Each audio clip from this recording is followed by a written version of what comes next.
नमस्कार शेतकरी बांधवांनो, आज आहे 4 जुलै 2025. पेरू आपलं फोमिंगचं काम चालू आहे. तर पेरू फोमिंगच्या याच्यात बऱ्याचशा ठिकाणी पेरूचं फोमिंगचं काम चालू असतं, पण बऱ्याचशा शेतकऱ्यांचं म्हणणं असतं पेरू फोमिंगला सुरुवात केली का सगळ्या झाडाला लगेच पूर्ण फोमिंग करता येतं का, लगेच फोमिंग करायचं असतं का.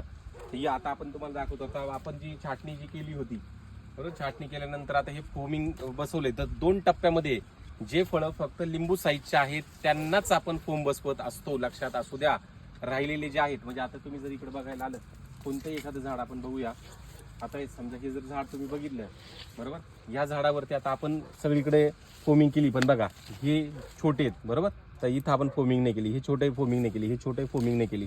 म्हणजे सगळीकडेच फोमिंग एकसारखी येईल असा विषय नाही बरोबर. काही ठिकाणी काय कमी जास्त प्लस मायनस हे होत असतं. म्हणून फोमिंग करताना आता मी ह्या झाडाला साधारणतः 50 ते 60 फोम बसवलेले आहेत आणि अजून कमीत कमी 60-70 फळं तशीच बाकी आहेत. इकडे बघा ह्या कोणत्याही ठिकाणी. त्याच्यामुळे डायरेक्ट असं घाबरून जाऊ नका बरोबर. आणि दुसरा एक असा विषय की काही वेळेस काय असतं माहिती का, तर झाडांचं पान हे एकदम रफ पान असतं पेरूचं, आणि त्या पेरूच्या रफ पानामुळे काही काही फळांवरती असे स्क्रॅचेस असे येतात बरोबर. बऱ्याच जणांना वाटतं की तो खरडा आहे, तसं काही नसतं. ते फक्त पानांचे स्क्रॅचेस असतात, त्याच्यावरती काही घाबरून जाऊ नका. आता येत्या 6 जुलै 2025 आषाढी एकादशीच्या दिवशी 15वे मार्गदर्शन शिबिर माझ्या माळ्यात असणार आहे.